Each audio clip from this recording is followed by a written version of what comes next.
Hey everyone, in today's video we are going to see one more video of English. So in last video I finished this chapter number 10, and remaining part we will see now.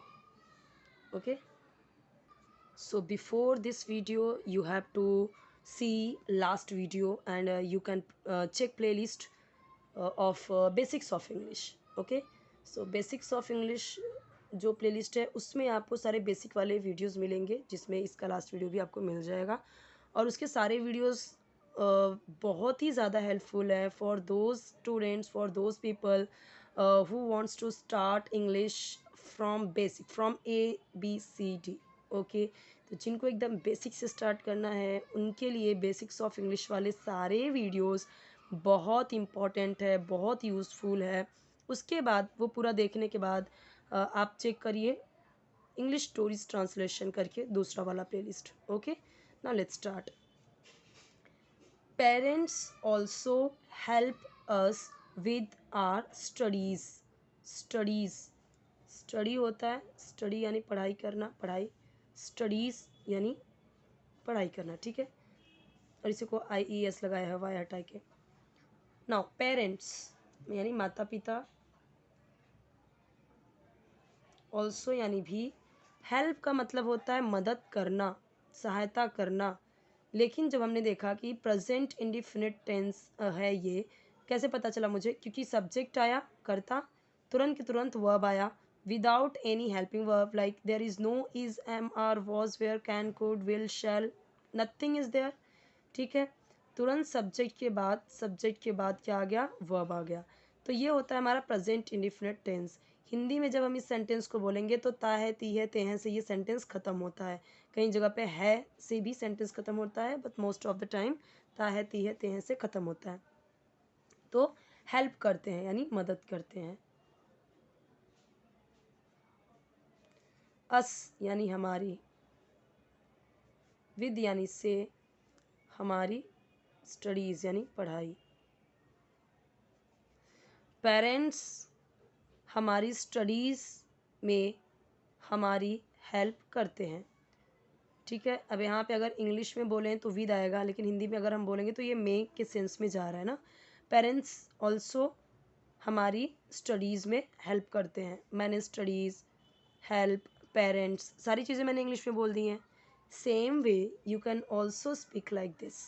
Okay, now firstly you have to start English words in your Hindi language.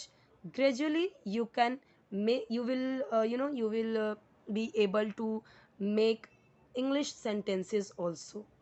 So first of all, try to use English words in your languages. चाहे जो भी language आप बोल रहे हो, आप उसमें English के वर्ड्स यूज़ करना सीखिए। तो मैंने कैसे बोला? पेरेंट्स भी हमारी स्टडीज़ में हमारी हेल्प करते हैं। किस तरीके से मैंने इंग्लिश वर्ड्स को हिंदी में डाल के यूज़ किया, राइट। नाउ ये प्रेजेंट डिफरेंट टेंस था, इसीलिए जब यहाँ पे पेरेंट्स आया तो ये क्या है? प्लूरल है, बहुवचन है, इसीलिए यहाँ पे हेल्प आया। अगर ये एस नहीं होता, सिर्फ पेरेंट होता, सो ये होता helps. Helps, parent also helps us. तो इसका रूल बता देती हूँ, हर वीडियो में बताया हुआ है। प्रेजेंट इंडिफरेंट टेंस का क्या रूल है? अगर सब्जेक्ट है आपका आई, वी, यू, दे, प्लूरल, तो वर्ब में एस या ES नहीं ऐड करेंगे। और वहीं पे अगर आपका सब्जेक्ट है ही, शी, सब्जेक्ट यानी कर्ता, पहले अगर जिसके बारे में आप बात कर रहे हो उसको सब्जेक्ट बोलते हैं या कर्ता। वर्ब क्या होती है? क्रिया, जिससे कुछ काम किया करना बताया जा रहा है। ठीक है, ही, शी, इट, सिंगुलर यानी एक वचन। Then we will use S और ES इन वर्ब, क्रिया में एस या एस ऐड करेंगे। तभी तो मैंने बोला कि अगर यहाँ पे पेरेंट होता तो यहाँ पे हेल्प्स होता। नाउ लेट्स मूव है। They look after us when we fall ill. वे, क्योंकि पेरेंट्स हैं तो वे ही बोलेंगे ना, दो लोग हैं। दे लुक आफ्टर, लुक आफ्टर का मतलब होता है देखभाल करना, लेकिन क्योंकि प्रेजेंट परफेक्ट टेंस है तभी हमने क्या देखा? दे के साथ में यहाँ पे है ना IVU दे, तो दे के साथ में यहाँ पे दे है तो दे के साथ में वर्ब में एस आई एस एड नहीं होगा, इसीलिए लुक्स नहीं हुआ। अगर यही चीज़ यहाँ पे होता, ही, शी, इट, सिंगुलर, इसमें से कुछ भी यहाँ पे होता ना इसकी यहाँ पे, तो ये लुक्स हो जाता, लुक्स आफ्टर। ओके, लेकिन अगर इसमें से कोई भी रहेगा ऊपर वाले में, तो वर्ब में एस आई एस एड नहीं होगा, इसलिए यहाँ पे लुक आया। अगर ही होता तो बोलते he looks after, she looks after, it looks after, Reema looks after, doctor looks after, ठीक है, टीचर लुक्स आफ्टर। लेकिन वही टीचर्स होता तो प्लूरल हो जाता, बहुवचन, तो look after, doctors look after, they look after, you look after, we look after, I look after. I hope you got it. They look after, देखभाल करते हैं, और क्योंकि ताहे ती है आएगा इसीलिए देखभाल करते हैं। वैसे तो लुक आफ्टर का मतलब होता है ध्यान देना या देखभाल करना, लेकिन क्योंकि प्रेजेंट इंडेफिनिट टेंस है, सब्जेक्ट के बाद तुरंत वर्ब आया तो देखभाल करते हैं। अस हमारी, व्हेन जब, हम, फॉल इल का मतलब बीमार पड़ते हैं। Now you can understand what is it. This मतलब कि अभी ये आप समझ सकते हो कि इस सेंटेंस में क्या बोला गया है। No need to convert in Hindi again and again, you can understand. जब मैंने एक एक वर्ड का मीनिंग लिख दिया है, सो अभी आपको समझ में आ रहा होगा कि ये पूरा सेंटेंस क्या कहना चाहता है। यही चीज़ मैं आपको हर बार बताती हूँ कि हमें बार बार हिंदी में ट्रांसलेट करने की ज़रूरत नहीं होनी चाहिए जब हमें एक एक वर्ड का मीनिंग आ गया। Most important thing in spoken English ना, you have to learn words meaning, vocabulary should be strong। Okay, अगर आपकी वोकेबलरी स्ट्रांग है, आपको बहुत सारे वर्ड मीनिंग आते हैं, तो आपको पता ही चल गया कि इसका मतलब क्या है, इसका मतलब क्या, अच्छा इस लाइन में ये बोला गया है। ओके, बार बार उसे आप हिंदी में ट्रांसलेट करते नहीं बैठोगे। Grand parents also take care of us. Grand parents कौन होते हैं? दादा दादी, नाना नानी, उनको ही बोलते हैं। हमने पढ़ा है सारे वीडियो में इसके पहले के। दादा दादी ऑल्सो भी टेक केयर, देखभाल करते हैं। यहाँ पे लुक आफ्टर का मतलब भी देखभाल करना, टेक केयर का भी मतलब, दोनों में से आप कोई भी लिख सकते हो।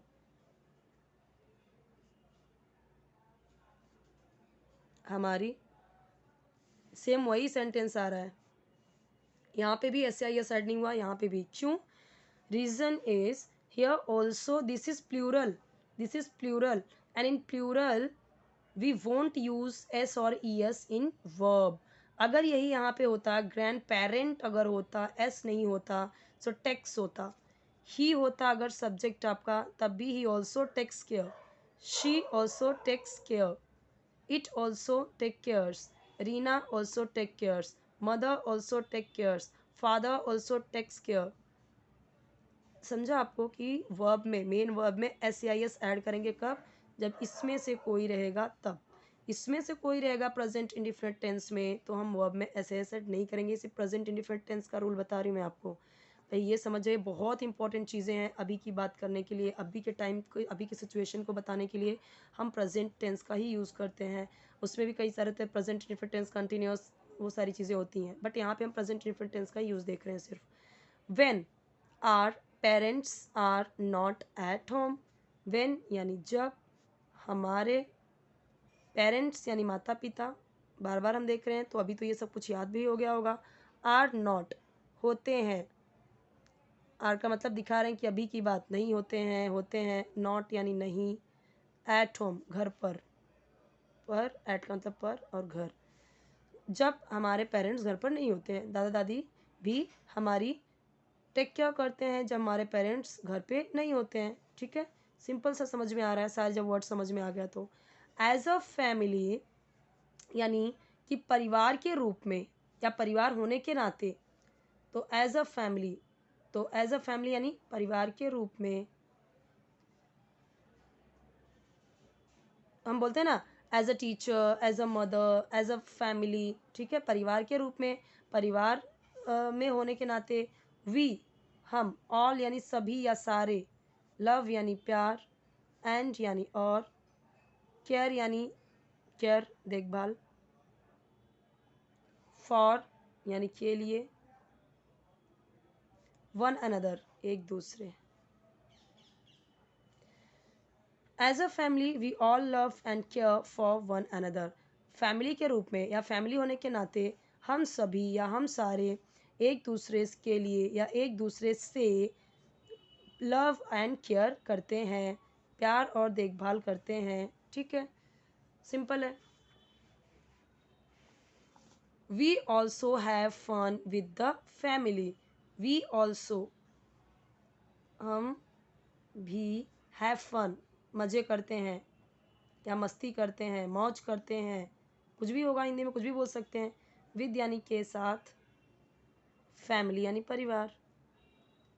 हम परिवार के साथ फन भी करते हैं। हैव दिखा रहा है कि करते हैं। ठीक है। Our parents play indoor and outdoor games with us. Our parents, हमारे पेरेंट्स का मतलब मैंने इतनी बार बताया, आप बताया ये क्या होगा अभी। पेरेंट्स, जब पेरेंट्स आया तो प्ले आया, क्यों? क्योंकि प्लूरल है, पेरेंट्स दो लोगों की बात हो रही है, माता पिता, इसलिए वर्ब में ऐसे आई सेट नहीं होगा।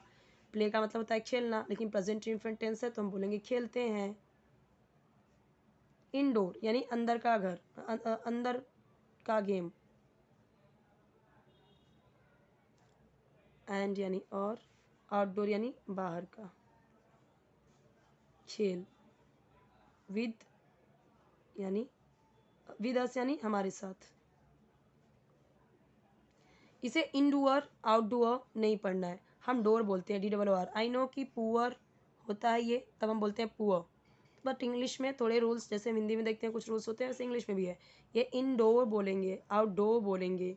जैसे फ्लोर होता है FLOOR, उसे हम बोलते हैं फ्लोर। ठीक है। Our parents play indoor and outdoor games with us. हमारे पेरेंट्स हमारे साथ इंडोर एंड आउटडोर गेम्स खेलते हैं। मुझे पता चल गया कि अंदर बैठ के खेलने वाले गेम को इंडोर कहते हैं। जैसे आप खेलते हो ना ये लूडो, कैरम, चेस, तो ये सब क्या होता है? इंडोर, जो घर में बैठ के खेल सकते हैं। जो बाहर कबड्डी, फुटबॉल, दौड़ने वाला बाहर खेला जा सकता है, उसे बोलते हैं आउटडोर गेम्स। तो ऐसे समझिए, इंडोर गेम किसे बोलते हैं, आउटडोर गेम्स किसे कहते हैं। जो बाहर खेला जाता है वो आउटडोर होता है, आउट यानी बाहर, इंडोर इनका मतलब अंदर। ठीक है, तो ऐसे इसको बोलते हैं इंडोर गेम, इसको आउटडोर गेम। जैसे आपको पता बताया ना मैंने, क्रिकेट, हॉकी, फुटबॉल, कुछ भी बाहर खेल रहे हैं तो वो आउटडोर गेम होगा। On holidays our parents, on holidays our parents take us for outings to the zoo, circus, fair, garden and other places. On holidays, अब इंग्लिश में तो हम नॉर्मली ऐसे बोलेंगे कि ऑन हॉलीडेज। ठीक है, हिंदी में छुट्टियों में, छुट्टियों पर, आप जैसे बोलिए इसे। ठीक है, इंग्लिश में समझने की कोशिश कीजिए। हमारे पेरेंट्स, मैं पेरेंट्स को पेरेंट्स ही बोल रही हूँ, आपको भी पेरेंट्स ही बोलना है अभी यहाँ पे। ठीक है। टेक अस फॉर आउटिंग्स, ले जाते हैं, टेक यानी लेना होता है। ठीक है, यानी टेक अस, हमें, हमें, अस यानी हमें, टेक यानी ले जाते हैं, फॉर के लिए, आउटिंग्स बाहर, टू द जू जू के लिए, सर्कस के लिए, फेयर यानी मेला, सर्कस का मतलब पता ही, जू यानी चिड़ियाघर। चिड़ियाघर क्या है सबको पता है, यहाँ पे देख सकते हो। सर्कस, फेयर मेला, गार्डन बगीचा, और अदर प्लेसेस दूसरे स्थानों पर, प्लेसेस हैं तो दूसरे जगहों। ठीक है, क्यों? क्योंकि प्लेस होता